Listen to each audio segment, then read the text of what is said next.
Before this evening's group meditation, let's awaken your divine mind for limitless possibilities.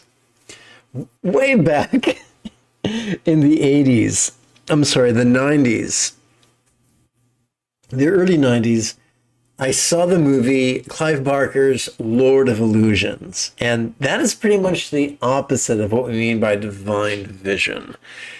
Google meditation, look it up on YouTube, look it up on Reddit, and eventually you'll stumble upon the phrase divine vision.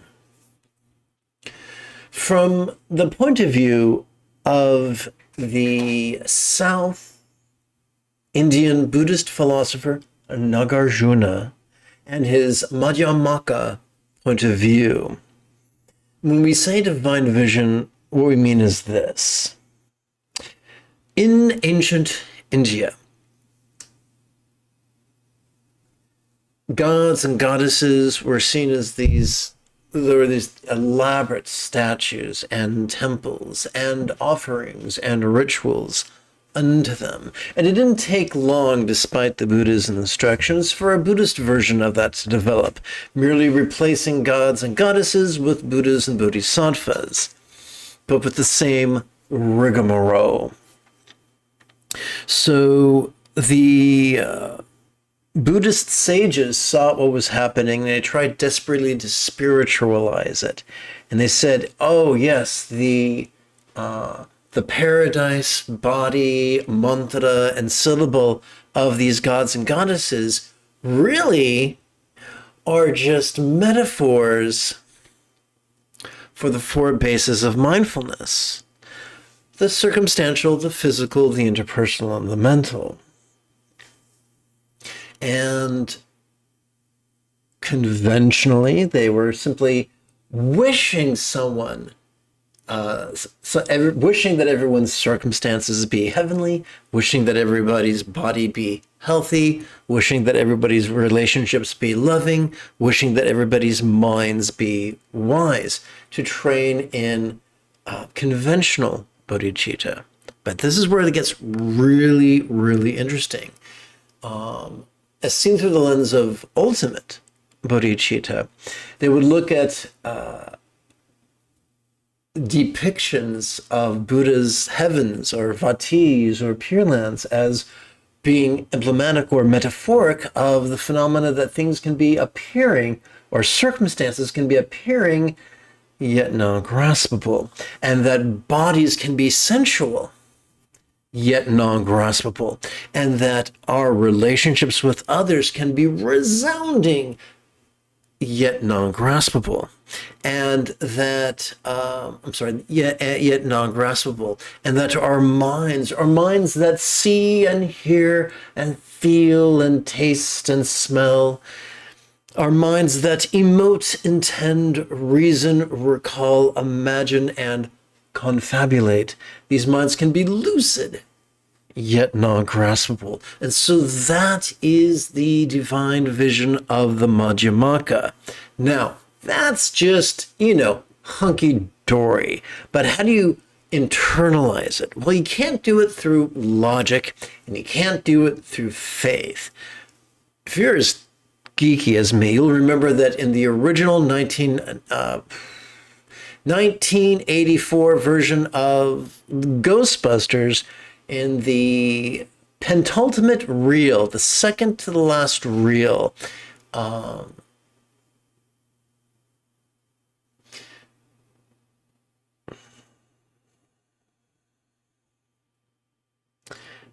I think it's Jigme. I forgot his name.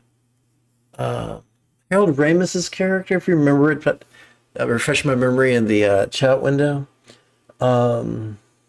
Egon, that's it. Egon says to Peter Vickman, I'm sorry, Peter, I'm terrified beyond the point of all rational thought. Fatigue and extreme emotion undermine faith and logic. Fortunately, the oldest part of our central nervous system, our spinal cord itself, our autonomic nervous system, as long as we respirate, it will work for us. Regardless, come hell or high water, as long as we're breathing, our sympathetic and parasympathetic nervous systems are reliable. And that is what the Buddha taught in the 7 factors of enlightenment. So the key to mindfulness, and all mindfulness is simply watching the antics of mind. And we just described what those are. Mind sees, hears, feels, tastes, smells, and the like. Mind emotes, intends, reasons, recalls, imagines, and confabulates. Well, every time we inhale, whether we know it or not, we are accessing our sympathetic nervous system. Now, while it did not evolve for active concentration, it did evolve to merely watch, and to do so vulnerably, passively, viscerally, and randomly. Therefore, the key to mindfulness is to silently and mentally recite the demonstrative pronoun this during each inhalation. But what are we to do with all that stuff that we noticed? Well, that brings us to meditation. If mindfulness is merely watching the play of mind, then meditation is relaxing into mind's non-graspable nature. How do we do that? That's a tall order. Every time we exhale, whether we know it or not, we are automatically gaining access to our parasympathetic nervous system, which has evolved both to physically relax as well as mentally release. In fact, it could be argued that the experience of mental release is like a surfer riding the carrier wave of physical relaxation. Now, relaxing is a 3-syllable verb. Its 1-syllable synonym is ease. Therefore, during each exhalation, we could silently and mentally recite the verb ease. And this is how we practice mindfulness and meditation effortlessly, in harmony with the inhalation and exhalation of our sympathetic and parasympathetic nervous systems. I would very much like to do a little bit of chanting and a lot of meditation with you this evening, right after about a minute or so of housekeeping. This is Lama Jigme Gyatso of the Buddha Joy Meditation School. Welcome to Meditate Like a Jedi, which is made possible due to the generosity of viewers just like you. If you love Star Wars and you wish to meditate as transformatively as Yoda on Dagobah under the guidance of the non-corporeal Qui-Gon Jinn, be sure to subscribe and ring that notification bell.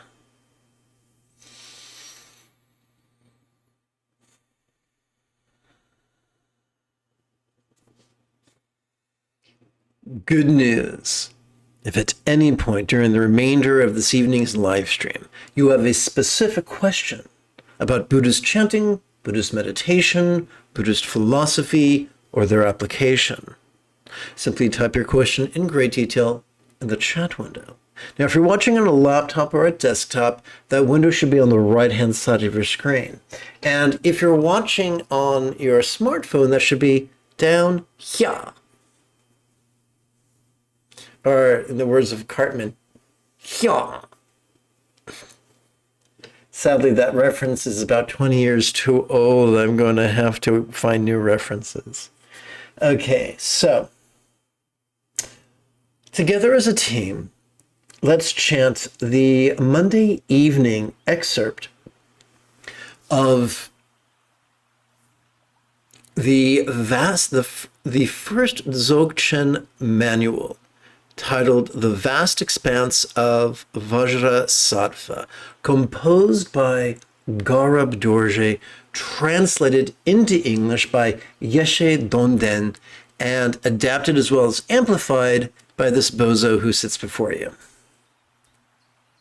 Together. Supreme wisdom is difficult to realize except by the way of wisdom itself. So, Blind faith isn't going to make you wise. Pseudo-intellectualism ain't going to cut the mustard. The only way to get wise is to notice as you breathe in, relax as you breathe out. Welcome to the idiot-proof, lazy-ass path of Dzogchen. Together. Dependence on others is merely notional, since bliss actually arises naturally from within. Right out of the chute? Is that it? Right out of the chute, the author of this text, the first teacher of Dzogchen, was highly controversial in an environment, in the tantric environment, where there were, according to the 14th Dalai Lama of Tibet, there are many gurus who abused their positions. This guy said, you don't need teachers. You don't need to worship teachers. You don't need blessings from teachers. Techniques can be helpful, but you don't need teachers. According to Sturgeon's law, 90% of everything is crap, including meditation teachers. And it's very rare. You can have teachers read this text and still say, nope, you need teachers, and let me explain for you for 60 minutes straight why you do. That's just some guy's business model. You don't need a supernatural blessings from an oddly dressed person with a bad haircut. Let's continue. Oh yes, by the way, we are already wired for bliss. We don't need illicit substances. We don't need to blow up our relationships to have an affair. We are already wired for bliss. Bliss is as close as our respiratory system. Together. And yet the miraculous is not beyond our recognition. I'm going to change the color of this highlight because that's how I roll.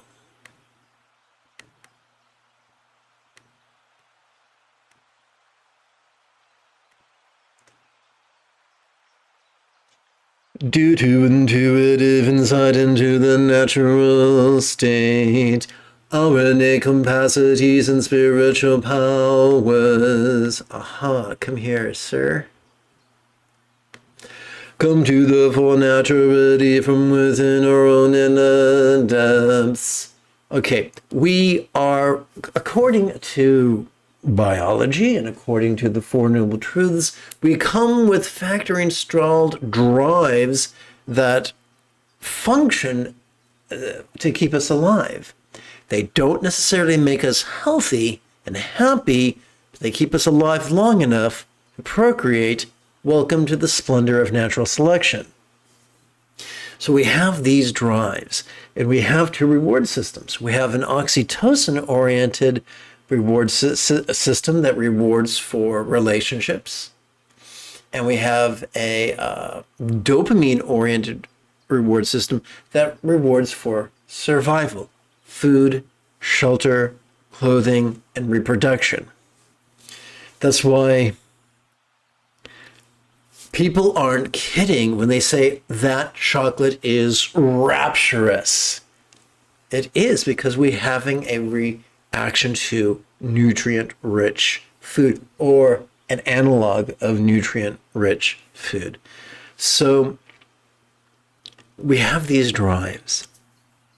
And these drives sometimes cause us to reach for things we do not yet possess, or cling to things we do possess, or shove at things we have but do not want, because we're designed to do those things. And so people have all kinds of interesting ideas about how to manifest both safety and acquisition. But according to the founder of Dzogchen, we don't have to make blood offerings like we saw in the Game of Thrones novels, where the people with the white hair and the dragons did blood magic. Very, very messy. Wouldn't recommend it. But this is popular because people keep saying, well, I want this thing, but I can't get this thing, so my magic needs to be strengthened with blood and suffering and elaborate offerings and austerities. And And and there was good old Gaurav Dorje, who in my mind sounds like Bernie Sanders, saying, enough already. Listen, the miraculous is within. You don't need to do all this silly stuff. So I'm going to drop the very bad Bernie Sanders imitation, whom I love, by the way. Don't always agree with, but I love. We are already wired to notice things, to notice the presence of things we might find dreadful, to notice the absence of things we might find desirable.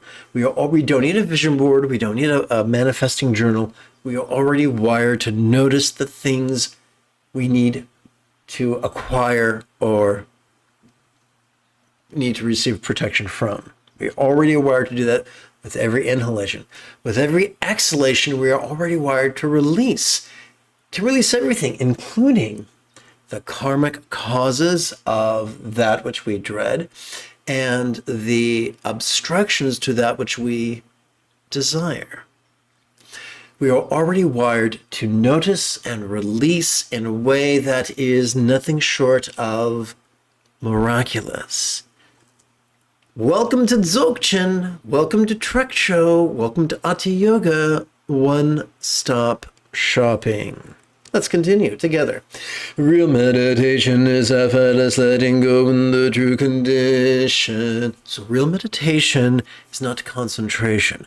Concentration is the opposite of letting go. It's the holding on to. I'm going to concentrate on this thing right here, and everything else can fuck right off to the top of fuck off mountain. So that's concentration. Letting go is, oh, look, I think there's something. I think I'll let go of it. It can stay as long as it wants. It can go whenever it wants. I'm just going to hang out and be mellow. That's letting go. That's the magic of Ati Yoga. We don't need hallucinations. We don't need visualizations. We don't need mantras. We just need to plant our tajas comfortably. Inhale, exhale, notice, release. Have a groovy time. Together. The true condition never appears to us as something which can be seen. Striving to grasp it, we prevent the recognition of its true nature. So, as we breathe in, we might watch the play of mind, but as we exhale, we relax into its non-graspable nature. This is a visceral wisdom of letting go. It's not theoretical. It's not something you can believe in. It's just something you experience innately. If we just tune in to the hardware each of us already possesses. Each of us has an autonomic nervous system, or we would be dead. Let's continue. Nor can the supreme secrecy of the primal continuum be revealed by hearing about it. Nor can words reveal its nature even in the barest measure. So, what does that mean? Simply this. You can't describe the taste of an apple. You can enjoy the taste of an apple, but it, like most things, is indescribable. Or if you're a fan of Good Omens, ineffable. So, similarly, all the profound wisdom we desire, the wisdom of freedom from being our worst self. Because just like they sang in the early 70s, everybody plays the fool. Each of us has been a bozo in the least attractive way. Each of us. And no one wants to do that. Each of us wants to be the person that our dog already thinks we are. Each of us wants to be the person that a cat thinks we are when it's purring and making biscuits on our belly. Then it likes us.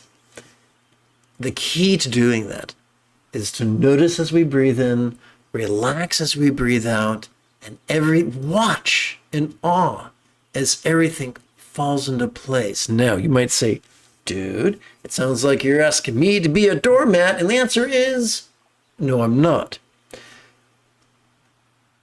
one of the fringe benefits of practicing this easy path is that it increases our experience of not scattered spontaneity, but centered spontaneity, which acts like a stream upon which can float our choices and our utterances and our deeds. When we act from this place of the centered spontaneity that we have cultivated during mindfulness and meditation, life works out. Not necessarily in the way we imagine it to, not in the way Madison Avenue tells us it should, but in retrospect, in a very, very good way. But do not take my word for it. Put it to the test in the laboratory of your own life. Put it to the test by meditating with me at least 5 minutes once or twice a day. Do that, and within a week or two, you could see a shift. I'm looking frantically to tap the right button, and I think that button is number 9. So this brings us to this evening's primary text, Easy Dzogchen. We're going to begin by practicing a concise recitation of bodhicitta and refuge that stimulate the neural pathways responsible for empathy and enthusiasm. Now, you'll notice there is an image here of someone performing what could be interpreted as geriatric step-back squat thrusts. At this point in my life, that, as someone with ADHD, this is my favorite source of dopamine. I like to perform variations of this while reciting these 4 lines, typically just before lunch, so I can do it, and get some sun on my body. Either I do it al fresco, or I'll do it with dumbbells, or I'll do it with a chinning bar. It's great fun, and I highly recommend it. Now let's chant. May I liberate all beings by relying on the 3 jewels. May I liberate all beings by relying on the 3 jewels. May I liberate all beings by relying on the 3 jewels. So this is great when you're waking up from a nap or waking up first thing in the morning. And this elaborate version is great when you want to put yourself to bed. And now it's time for a bit of the old meditation. We've already described the meditation technique during the lesson, so let's just get right to it right now.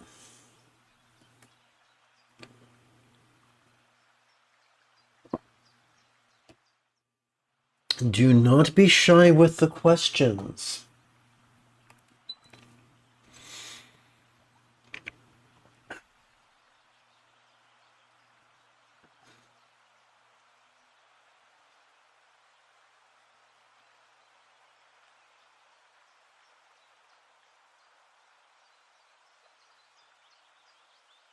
Remember, as we inhale, we watch the play of mind with the silent utterance of this. As we exhale, we relax into the nature of mind with the silent and mental utterance of ease.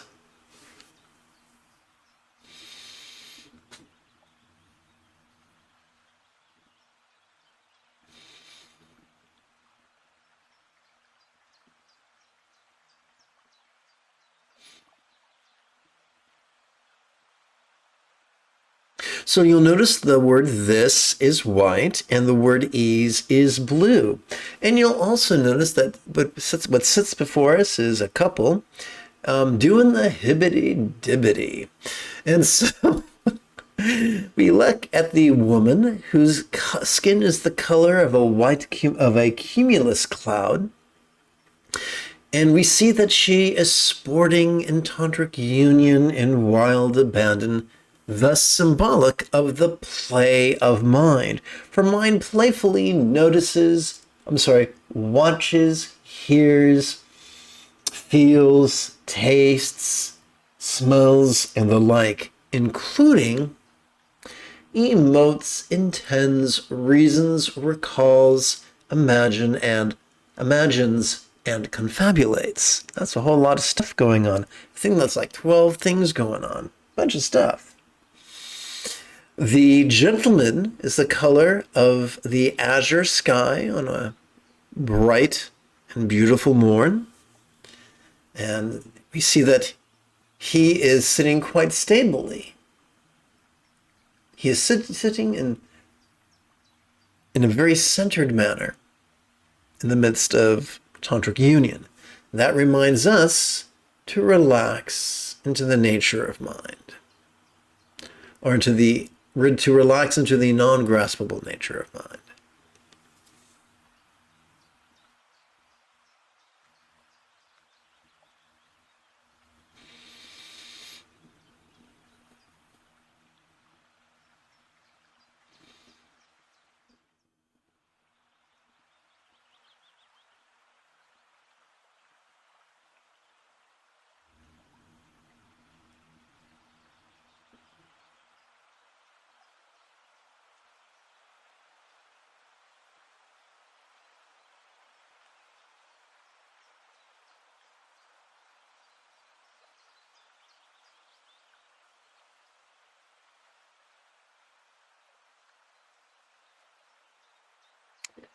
There is a lot of patriarchy. There's a lot of male chauvinism in ancient cultures of Tibet and India. However, there is a glimmer of sexual liberation, for in this particular asana, the nickname for the man is the Vajra throne. Or in other words, the man is her tool, which I find to be terribly humorous.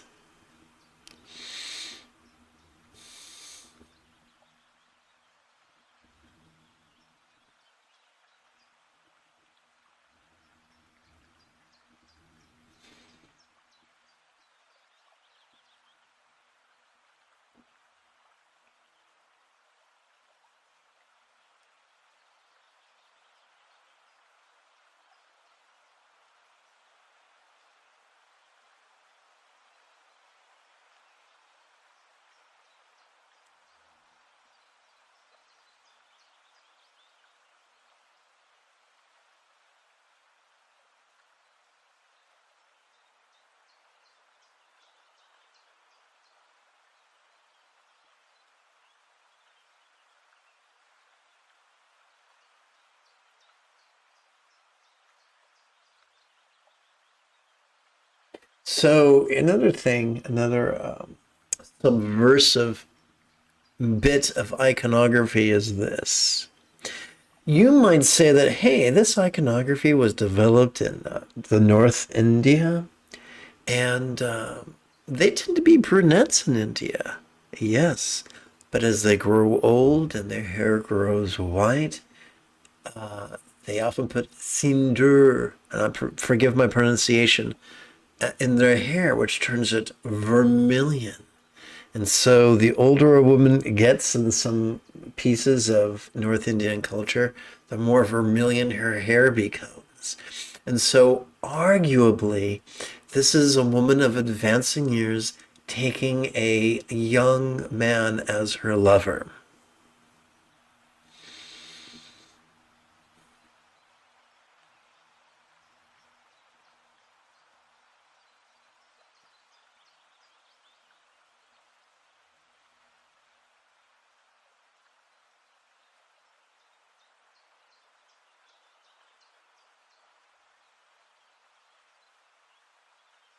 And any 21-year-old male out there should be so lucky.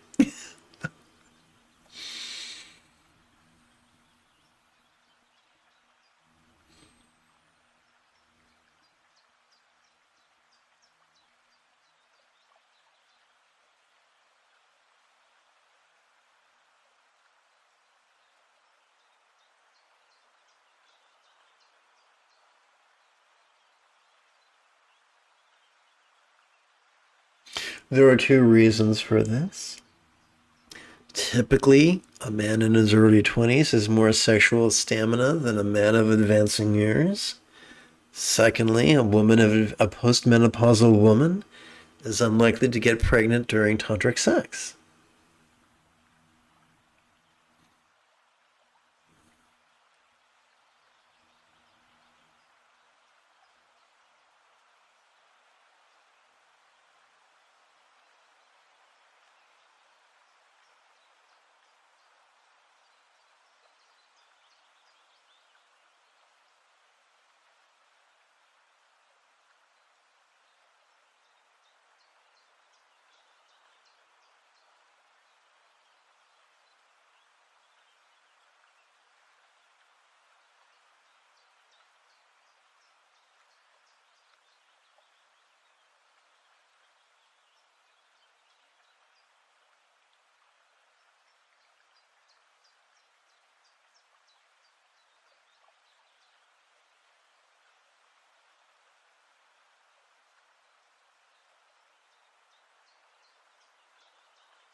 Now, if you are a returning student, you might say, "Hey, doesn't the first chapter of or the first verse of the Shastra mention Vajrasattva?"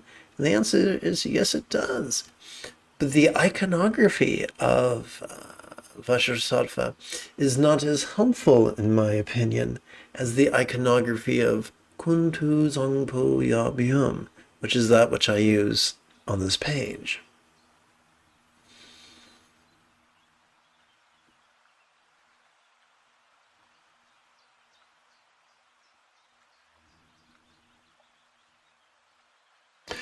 Kuntu Zangpo could translate into English as "all good one," which is something my former wife and I used to say to each other all the time. One of us would say "all good," and the other would say "all the time."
The nudity of all good mother and father in tantric union reminds us that during our inhalation, it is best to be vulnerable, passive, visceral, and random.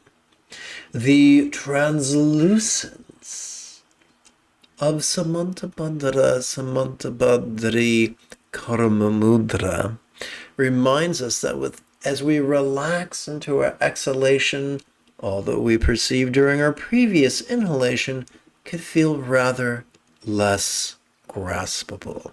The beauty of Kuntu Zangpo Yabhyam remind us that the fringe benefit, one of the fringe benefits of practice of watching the play of mind and relaxing into mind's non-graspable nature is that it helps us to plug into the highest love, which is spontaneous and uncontrived.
One of the deliciously subversive things about this bit of iconography is that the color white is associated with our crown chakra, and the color blue is associated with our heart chakra in Tantric Buddhism. Now, in Maha Yoga, or generation stage, or creation stage, or Tantra Mahamudra, we tend to, pray to the teacher, asking the teacher to come to our crown. This is called calling the Lama from afar, or Lama Kyenmo. Or we pray to the Lama to blend inseparably with our mind, with our heart mind. This is called Lama Naljor Ma, or Naljor Pa. Lama Naljor, that's it. But just by playing with colors, we eliminate the middleman of elitism.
Welcome to this evening's live stream. The moment you have a specific question about Buddhist meditation, Buddhist philosophy, or how to apply them, simply type your question in great detail in the chat window. As we breathe in, we watch the play of mind. As silently and mentally we recite the demonstrative pronoun this. As we exhale, we relax into the non-graspable nature of mind. As silently and mentally we recite the verb ease.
Let us seal this evening's meditation with a bit of the old chanting. May all beings practice of kind communication, conduct, and calmness for the spontaneous and uncontrived. May everyone be free from misery. May everyone be happy. May no one be separated from the happiness.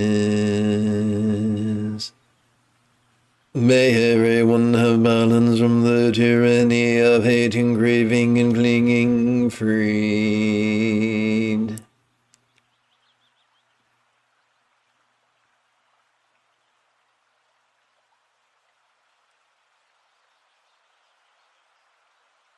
If you feel that I have earned it, you could type something in the chat window. You could give this live stream a thumbs up. You could share it with a friend. You could even help support this channel on Patreon. In approximately 10.5 hours, I would very much like to return to lead tomorrow's early morning meditation class and practice. Until then, may you and yours be happy and healthy. And if you are as geeky as me,